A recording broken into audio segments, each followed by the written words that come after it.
Namaste, and welcome to our continuing series on the essays on the Gita with our beloved Radha. We are now on page 27. The chapter is The Human Disciple, and the first sentence begins with the rest of Arjuna's questions and utterances.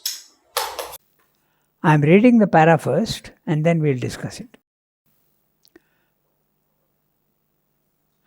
The rest of Arjuna's questions and utterances proceed from the same temperament and character. When he is told that once the soul state is assured, there need be no apparent change in the action, he must act always by the law of his nature, even if the act itself seem faulty and deficient compared with that of another law than his own. He is troubled. The nature. But what of this sense of sin in the action with which he is preoccupied? Is it not this very nature which drives men as if by force and even against their better will into sin and guilt? His practical intelligence is baffled by Krishna's assertion that it was he who in ancient times revealed to Vivaswan this yoga, since lost, which he is now again revealing to Arjuna. And by his demand for an explanation, he provokes the famous and oft-quoted statement of avatarhood and its mundane purpose. He is again perplexed by the words in which Krishna continues to reconcile action and renunciation of action, and asks once again for a decisive statement of that which is the best and highest, not this mingled word. When he realizes fully the nature of the yoga which he is bidden to embrace, his pragmatic nature, accustomed to act from mental will and preference and desire, is appalled by its difficulty, and he asks what is the end of the soul which attempts and fails, whether it does not lose both this life of human activity and thought and emotion which it has left behind, and the Brahmic consciousness to which it aspires, and falling from both perish like a dissolving cloud. So, we'll look at these sentences, each one, and he was asking what we have read before, so that also automatically comes here. The rest of Arjuna's questions. So what was Arjuna's question? Arjuna's question was to Krishna to give him a law of practical life where his puzzlement, his confusion in the mind will go away. And what was the confusion in the mind?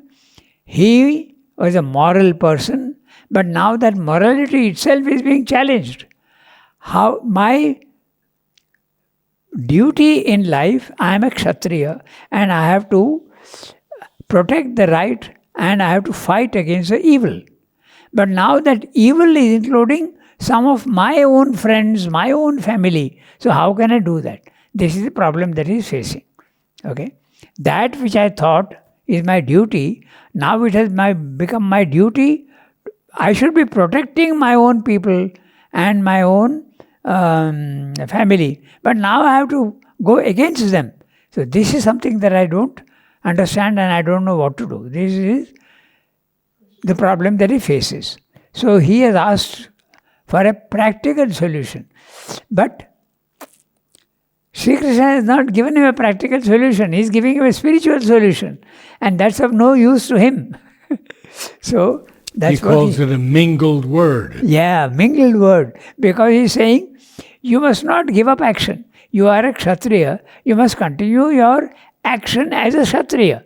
And yet at the same time he's saying, get yourself detached from action. So this is a confusion that he can't understand. So we'll see what exactly is meant. I mean, we know it about, but still we'll look at it. The rest of Arjuna's questions and utterances proceed proceed from the same temperament and character. So which is the same temperament and character? The practical man, not the thinker. He is not a thinker, he is a practical man. My character is that of a Kshatriya, and that's exactly what I have to do. But now, what I have to do has become abhorrent to me. I can't do it. How can I do this? It goes against all sense of morality. When he is told that once the soul state is assured, there need be no apparent change in the action, he must act always by the law of his nature, even if the act itself seem faulty and deficient compared with that of another law than his own, he is troubled. The nature, I would have probably put a question mark on that. He is questioning. Nature? How is the nature coming into the picture? My own nature. So, and the rest of it is all put question marks. This is Arjuna thinking. The nature, my nature? But what of the sense of sin in the action with which he is with which he is preoccupied? What about the sense? You are talking of nature and rising to soul state. I don't even know what my soul state is. And my problem is sin, and you are talking of nature. So, is it not this very nature which drives men as if by force and even against their better will into sin and guilt?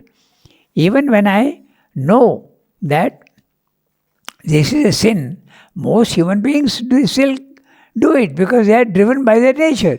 The nature is a vital, and it's a vital that forces you into action. Your desires. Your mind may tell you that this desire should not be indulged in. It should be controlled. And yet people do it. This is there throughout history. Many people have said it. The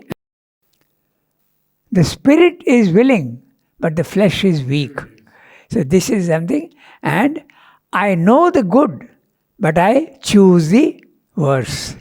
So this idea has been there throughout history everywhere. And it's a common psychological observation that you do what you don't want to do. You're forced to do it. You follow your desire. Of course, 90% of the time, we justify our own desire. But a man who thinks, who is very moral, he knows that his desire is going to land him sometimes in trouble. Because so long as you satisfy your desire, you are happy. But circumstances may come when you cannot satisfy your desire. Then you have pain and suffering. So why do I want pain and suffering? So what's the solution? Control your desire. Don't always indulge in your desires. So that's what he is asking now. So you are talking of nature, but my nature itself is asking me to sin. And I cannot sin. So what is my problem? That's my problem. You have to solve it. You are talking about soul nature. And Sri Krishna is telling him that you are now identified with your body-mind life. You identify yourself with your soul. Then the problem for your problem will get solved. So he's saying, how can it get solved? This is the problem. You can continue the same action when you are identified with your soul and not your body-mind life. Okay? So, his practical intelligence is baffled by Krishna's assertion that it was he who in ancient times revealed to Vivaswan this yoga. Okay? So, because the idea of rebirth is not there, now the idea of rebirth is being introduced. So,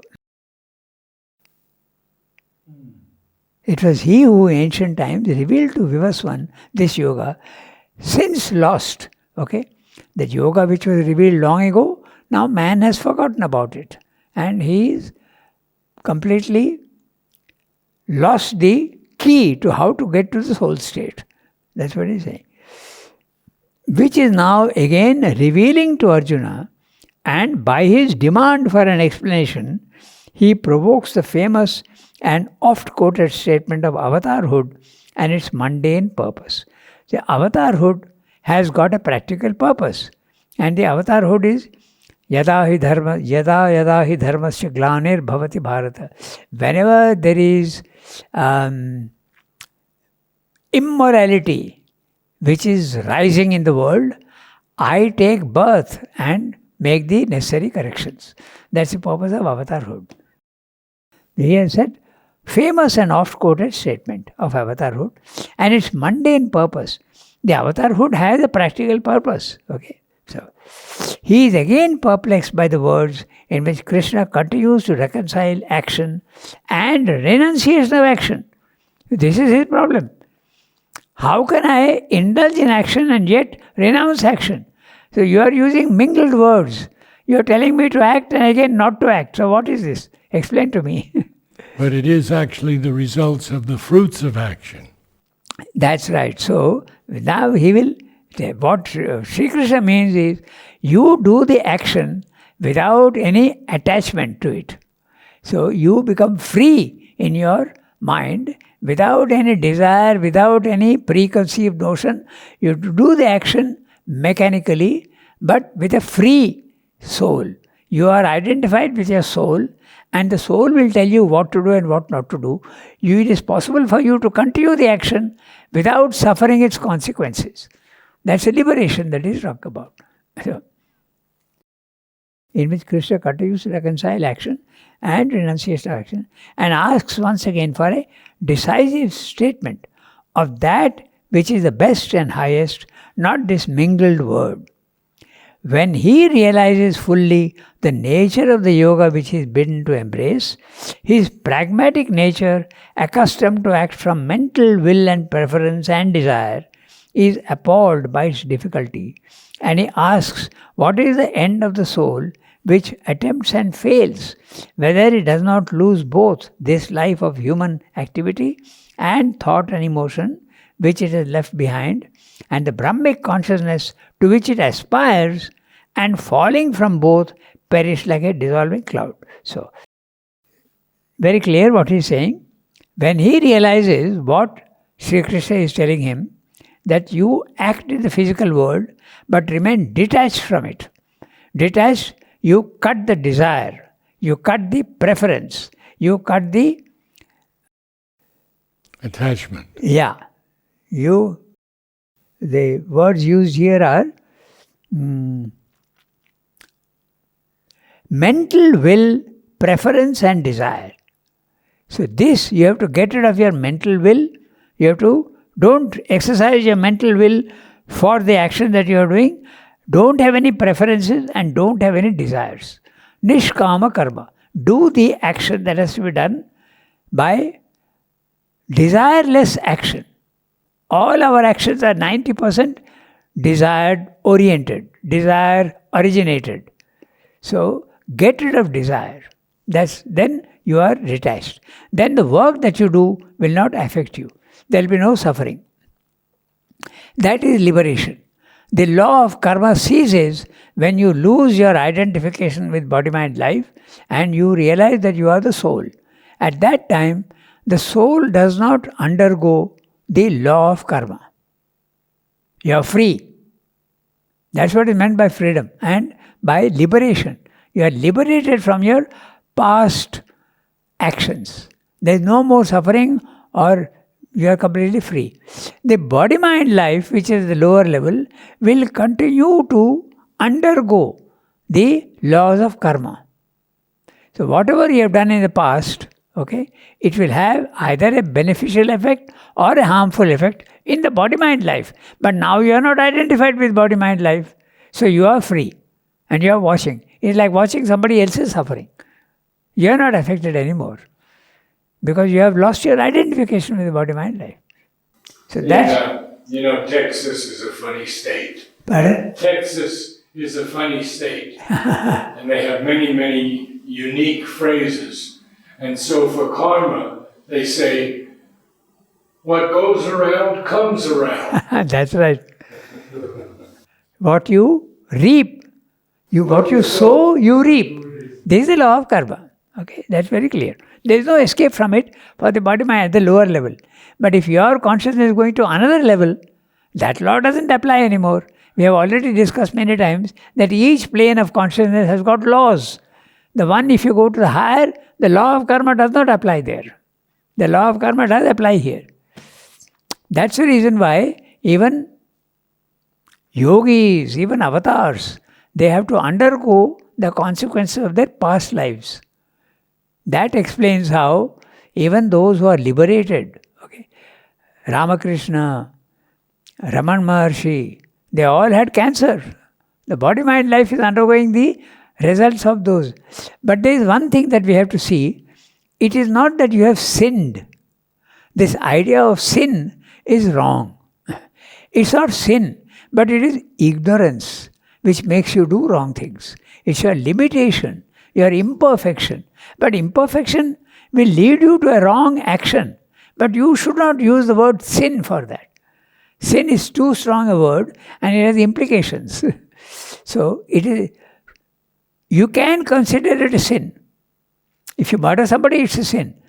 But it is really the consequence of your own ignorance and your limitation. So when you get rid of your limitation, you are free.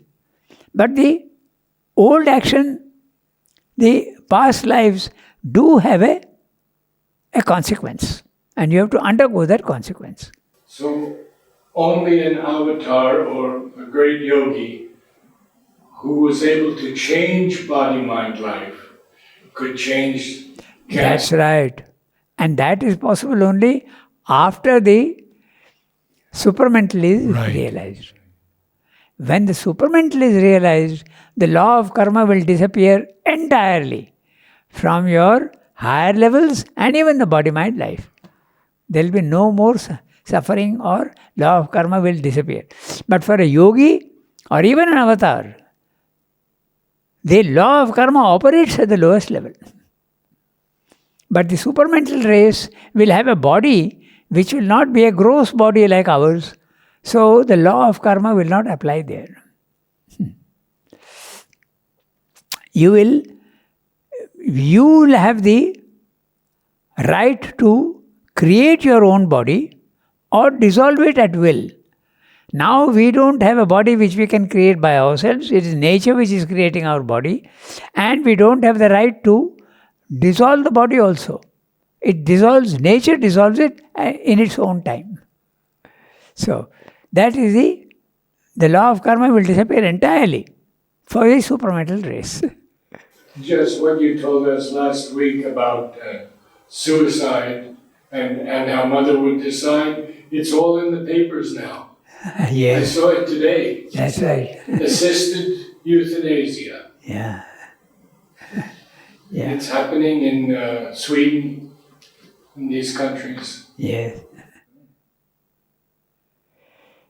So, when he realizes fully the nature of the yoga which he is bidden to embrace, his pragmatic nature, accustomed to act from mental will and preference and desire. So there you are.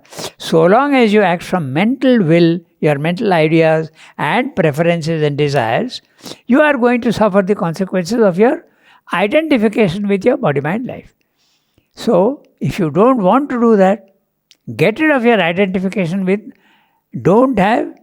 free yourself from your mind and your preferences and your desires. Then you will see that it is possible to continue the same action without feeling the need of sin. You will feel that it's perfectly okay. That's what it is. But he realizes how difficult it is. He is appalled by the difficulty. It's not easy to lose your identification with body-mind life and realize that you are the soul. It's difficult. So a question comes into his mind. So suppose I try to do that and I fail, or I am in between, have I lost both the enjoyment in the physical world and I have also not succeeded in going to the self? So what happens to such a person? That's what he's asking. Then Sri Krishna will reply that nothing is lost, no effort is lost, everything is retained. So he is appalled by and asks him, what happens to that soul who tries to go to a higher level but fails, and he has given up the old one? So this reminds me of an interesting thing that Amal Kiran wrote to Sri Aurobindo. Because when he came here first, he was told, get rid of your desire. And he was a person with strong desires. Okay, so, and he is going on saying no to it. So he is writing to Sri Aurobindo, I have fallen between two stools. I have not yet realized my spiritual destiny, but I have lost all the enjoyment in the physical world. What do I do? That's also Arjuna's exactly his own question. I have lost that, but I have not yet gained the other one. What happens to me? So Sri Krishna will reply to him, nothing is lost. Every effort that you make is there stored, and it will help you to go to the next level. Your effort is not wasted. It will always be there. Okay, that's what he will tell him. So this long sentence is clear, huh? So, when he realizes fully the nature of the yoga which he is bidden to embrace, his pragmatic nature, accustomed to act from mental will and preference and desire, is appalled by the difficulty. And he asks, what is the end of the soul which attempts and fails, whether it does not lose both this life of human activity and thought and emotion which it has left behind, and the Brahmic consciousness to which it aspires, and falling from both perish like a dissolving cloud. So actually, this is a very interesting thing, and it's an interesting phenomenon in yoga. So that's why I might just mention one thing. Very often, when you give up your desires, or you're succeeding in giving up your desires, several things can happen. One is, if you are a strong person with a strong will, the vital will revolt against your attempt, and it will assert itself. And that assertion can come out in many, many interesting ways. You will start getting angry for no reason with others. Okay? It comes out in the frustration. I want to get rid of my desire, but the desire is harassing me, and I am in a problem. So anger comes up. Okay? The rajas, the vital revolts. I want to have my desire, and yet you are saying, no, I don't want my desire. So it gets frustrated. That's one thing that can happen. The other thing is, if you are a weak person, okay, the vital is the one that gives you energy and gives you the power to act in the world and look after success. But when that vital itself, you are denying the vital and its desires, it falls into a depression. The weak soul falls into a depression, and the strong soul, the vital, will revolt against you. This is what happens. So sometimes you are left high and dry, and many, many letters are there addressed to Sri Aurobindo saying, I have entered a place where it looks like a desert. There is no enjoyment, there is a dryness, and I am not being able to take any interest in life. This is what happens. So there is an intermediate period when this happens. So Sri Aurobindo says, be patient. You have to, before you can enjoy the immortality in your cup, you have to empty the dirt in your cup. Throw the dirt in your cup out, and then the cup is empty. You will feel the desert-like action. Now you can fill it up with nectar. But you can't fill with nectar your cup before it is thrown out, before the dirt is thrown out. It's interesting because Jyoti Priya told me this very thing. Exactly. She had this dryness. That's right. So there is an intermediate period, and that period can be made short if you are surrendering to the divine and accept fully the divine commands. Then it is possible. But if you are not surrendered, then this can be a very dangerous period for you. The period between giving up the old life and coming to the new life. So anyway, so that's which he has not discussed here, which is not in the Gita. But he has discussed this in his letters. I go to the next para. When his doubts and perplexities are resolved, and he knows that it is the divine which must be his law, not the moral law, his divine law, he aims again and always at such clear and decisive knowledge as will guide him practically to this source and this rule of his future action. How is the divine to be distinguished from among the various states of being which constitute our ordinary experience? What are the great manifestations of its self-energy in the world in which he can recognize and realize it by meditation?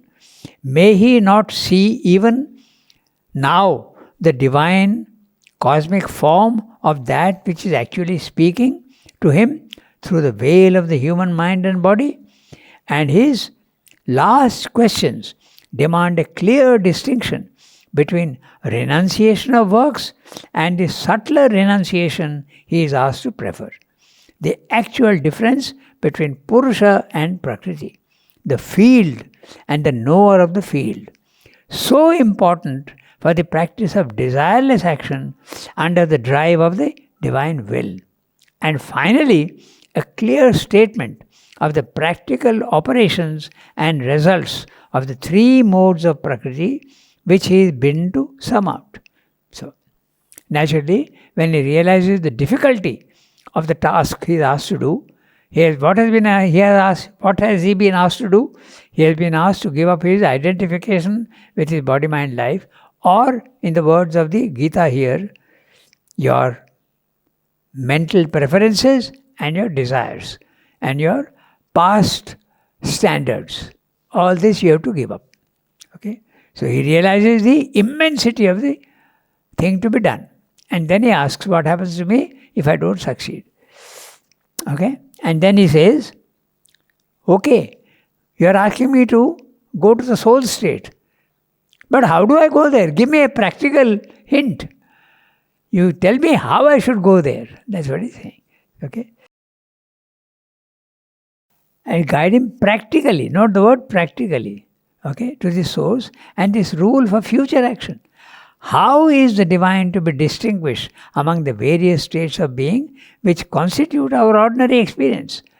I know my mind, I know my vital, and now you are telling me that I have to get rid of them. But I don't know the divine. So tell me how I can recognize a right action and a wrong action. How can I know that this is divine or undivine? I want a practical guidance. What are the great manifestations of the self-energy in the world in which you can recognize and realize it by meditation? How will I, even if I try to do that, how will I know that I am on the right track? I don't know. So you have to guide me. Give me a practical guidance. May he not see even now the divine cosmic form in that which is actually speaking to him through the veil of the human mind and body? I have realized that you are the divine and you have a body, mind, life, but I want to see your divine form. I want to see who you really are. In my present condition, cannot I not see your the real form? That's what he's asking. And his last questions demand a clear distinction between renunciation of works and the subtler renunciation he is asked to prefer. So, renunciation, not physical renunciation, but psychological renunciation. So, suppose I am attached to a very practical example we'll give, it was very clear. I am very much attached to eating sweets. Okay, my desire is there and I enjoy the sweets and I am eating. Am I asked to give up the physical eating? If you give up and you are capable of that, fine. But that's very difficult. So, give up the desire in the mind for eating of the sweets. And if you give up the desire in the mind for enjoying the sweet, whether you enjoy or not makes no difference to you because you are free. So, cut the desire in the mind. And you need not necessarily give up the physical action itself. That's what is being said. How? By trial, effort, and help from the Lord. That's the only way. You have to try. But as I told you, if you try to control your vital, two things can happen. Na? If you are a strong person, there will be revolt in you. You have to go through it. Or if you are not a very strong person, you are a weak person, you will go into a depression. Oh, I don't want, I'm losing interest in everything. I don't want to do anything.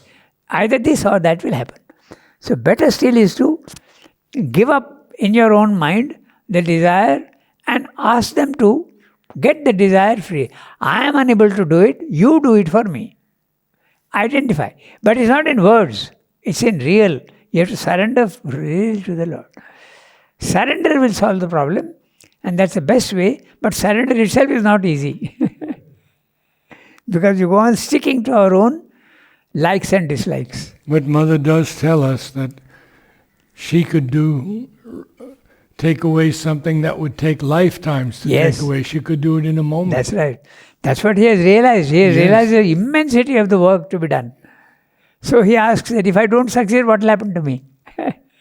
That's what he's asking. So, finally, what does it mean? It means, in philosophical terms, it means you lose your identification with your Prakriti and become the Purusha. Become the soul and not your body, mind, life. So now he has to explain the difference between Purusha and Prakriti. The nature and the soul. Soul and nature. You are identified with your nature and therefore you have problems. Give up your identification with nature, which in this case is your body, mind, life. And realize that you are the soul, and then you will have no problem. That's what he's saying. And his last questions demand a clear distinction between renunciation of works and the subtler renunciation he is asked to prefer. The subtler renunciation is cutting the link in your mind and your vital from the desire. That's not a very easy thing to do, but first of all you must realize that your desire is a problem for you, because your desire, so long as you are enjoying, well and good. Circumstances will come when you won't enjoy. Then you will have suffering. So your desire is causing suffering in the world. So get rid of desire. That's the thing. Not only desire, but preferences, fixed ideas. Okay? All these things you have to get rid of. When you have a fixed idea, you will suffer in the world, because there will be so many others with opposite ideas. And then there will be clash, disharmony. So that will happen. Okay? So, and the Purusha and Prakriti have spoken of in two ways. The field and the knower of the field. Which is the field? The physical world, matter, life and mind. This is the field. This is Prakriti. And the knower of the field is the consciousness of the individual who is working here. So, Kshetra, Kshetrajya. Kshetra is the field in which you are doing, and the Kshetrajya is the one who knows the field. The one who knows the field is the Purusha, the soul. And the one who is the field, not the one, but the universal nature, that is the field. So that is Prakriti. So these are the terms used. I read that last bit, okay? So, the actual difference between Purusha and Prakriti, the field and the knower of the field, so important for the practice of desireless action. Desireless action. You continue to act but without desire, under the drive of the divine will. The divine will is telling you what to do and what not to do. And in each individual it will be different. That's interesting. It's not that the divine will is the same for everybody. One very striking example is Arjuna is being asked to continue his old action. And Sri Aurobindo, when he was in Calcutta fighting for the freedom of his country, was told, leave that action and now come and do some other action. So he does that. So the command to the individual by the divine will is not going to be the same. It will be different for everybody, depending on circumstances, depending on the nature of the person, so many things. So the divine will dictate to you, not your mind. That's what is being said. Okay? So, and finally, a clear statement of the practical operations and results of the three modes of nature which he is bidden to sum out. The three modes of nature are either your body, mind, life, or the characteristics of body, mind, life. Sattva, Rajas, Tamas. Sattva is the principle of light, harmony, okay, understanding, okay, wisdom, and Rajas is the principle of action, force, okay, energy, the power that drives you to action. That is the Rajas. And Tamas is the principle, exactly the opposite of these two, that which tries to hold you back to your status, that which hates action, that which hates change and wants to preserve the old. This is the tamas, darkness, non-understanding of principles. This is the tamas. We may think of it as something very negative. No? Normally we would. Pardon? Normally we would think of it as something negative. Yes, but it has a function in the world. And what is that function? The preservation of something is necessary in the world. Because suppose that principle of tamas does not exist, okay, and only change exists.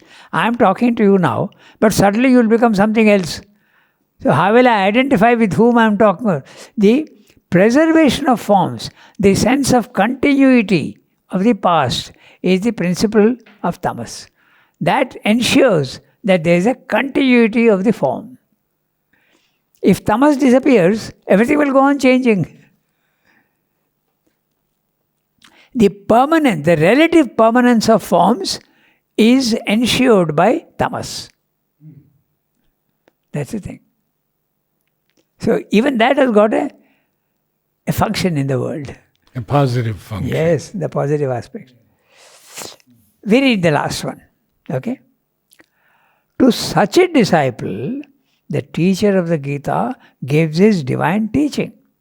He seizes him at a moment of his psychological development by egoistic action when all the mental, moral, emotional values of the ordinary egoistic and social life of man have collapsed in a sudden bankruptcy, and he has to lift him up out of this lower life into the higher consciousness, out of ignorant attachment to action into that which transcends, yet originates and orders action, out of ego into self, out of life in mind, vitality and body, into that higher nature beyond mind, which is the status of the divine. He has at the same time to give him that for which he asks and for which he is inspired to seek by the guidance within him. A new law of life and action, high above the insufficient rule of the ordinary human existence with its endless conflicts and oppositions, perplexities and illusory certainties. Illusory certainties. A higher law by which the soul shall be free from this bondage of works and yet powerful to act and conquer in the vast liberty of its divine being. For the action must be performed, the world must fulfill its cycles, and the soul of the human being must not turn back in ignorance from the work it is here to do. The whole course of the teaching of the Gita is determined and directed, even in its widest wheelings, towards the fulfillment of these three objects. So, the ascetic is saying, give up the physical world, give up body, mind, life, and go there and enjoy peace forever. The Gita does not accept, and the integral yoga also does not accept. Don't give up the physical life. Don't give up body, mind, life. Give up the imperfections of body. Give up the imperfections of vital. Give up the imperfections of mind. But not the mind, life, body itself. That's what the Gita is saying. So we'll have a look at that carefully. It's very interesting what he's saying. And what are these three things that the Gita is saying? The first thing that the Gita is saying, action must be performed. Don't do like the ascetic, give up action and go away. You have to perform action in the world. You can't run away from the world. Second, the world must fulfill its cycles. The world has been created for a purpose and that must continue. So you have to participate in the work that is being done in the physical world. Don't run away from the physical world. Then you are not doing God's work here. And the third, the soul of man must escape ignorance and complete his work in the world. So these are the three things that the Gita is saying that you must do. Okay. To such a disciple, the teacher of the Gita gives his divine teaching. Small sentence, but this stresses on such a disciple. The one who is ready for a higher life, but is no experience of higher life. So the moment he wants to know and improve himself, the teaching of the Gita applies.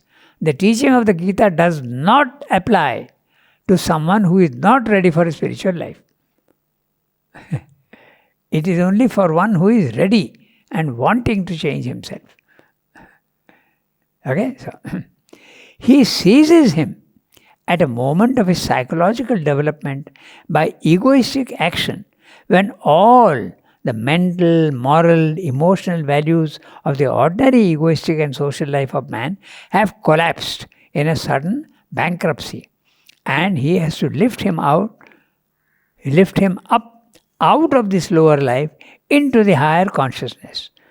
Out of ignorant attachment to action into that which transcends, yet originates and orders action.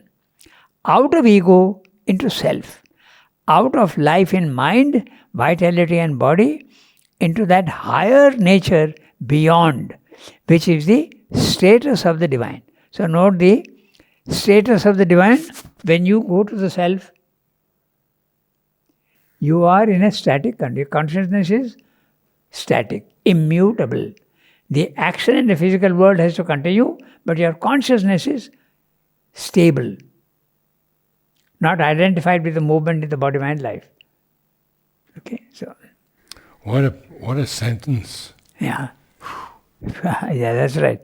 And he has listed all that has to be done: the good and the worse, the good and the worse. So we'll go through that again to see what he's saying. Okay, which is. I'll read that again, okay. He seizes him. The first he is Krishna. The second him is Arjuna. Krishna seizes Arjuna at a moment of his psychological development by egoistic action, when all the mental, moral, emotional values of the ordinary egoistic and social life of man have collapsed in a sudden bankruptcy. This often happens with the death of a near person, because then you start questioning all the values that you held as dear. Enjoyment in the physical world, okay, the family, this, that. Now, just imagine what happens to a man who has lost his whole family. It has happened many times in the tsunami or the that huge deluge that happened in Uttarakhand. Okay, rain for 20 days and whole family is disappeared. Okay, so what happens to that man who is left and his whole family has been wiped out? He will start questioning the meaning of life. Nah? So that's what he's saying. The mental, moral and emotional values of the ordinary egoistic life and social action have collapsed in a sudden bankruptcy. Okay, so, and he has to lift him out of the lower life into the higher consciousness. This is number one. Secondly, out of ignorant attachment to action into that which transcends. Don't be ignorantly attached to the lower, but come above. Yet originates and orders action. You have to continue your action in the physical world, but without attachment. Out of ego into self. So, we again just remind ourselves that ego is the sense of your being separate from everything else. But when you identify yourself with yourself, you realize that you are connected to everybody else.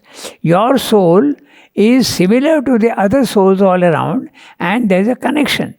You are connected to everybody else. So the ego is that which makes you feel separate. The self is that which makes you feel one with everybody. Fundamental difference. So that's what he's saying. Out of ego into self. Ego is the one that makes you feel separate. Self is the one that makes you feel connected with everybody. Okay, so out of life in mind, vitality and body, into that higher nature, beyond mind, which is the status of the divine. The status of the divine, the self, the static part. He has at the same time to give him that for which he asks. He is asking for a practical guide. So he will have to give him that. And for which he is inspired to seek by the guidance within him. A new law of life and action, high above the insufficient rule of the ordinary human existence with its endless conflicts and opposition. This is the nature of the ordinary life. Endless conflicts and oppositions, perplexities and illusory certainties. A higher law by which the soul shall be free from this bondage of works and yet powerful to act and conquer in the vast liberty of its divine being. Now the three things that have to be done according to the Gita. For the action must be performed. The world must fulfill its cycles, and the soul of the human being must not turn back in ignorance from the work it is here to do. The whole course of the teaching of the Gita is determined and directed, even in its widest wheelings, towards the fulfillment of these three objects. What are these three objects? Again we summarize. Action must be continued in the world. Don't run away like the ascetic. Why? Because the divine has created the world for a purpose. He has not created the world meaninglessly and without in a fit of a whimsical fancy. He has created the world with a purpose. And what is that purpose? To reveal the divine slowly in slow steps in an evolutionary scale. So if you run away, you are not participating in the game. So don't run away. Continue to act in the physical world. Number one. Okay. Number two, the world has to fulfill its cycles. The world, there's an evolutionary cycle going on, so it has to be completed. It will take time, and you should participate and cooperate in this action. That's the second. The third, how do you do that? The soul of man must escape ignorance and complete his work in the world. So these are the three things that the Gita is stressing.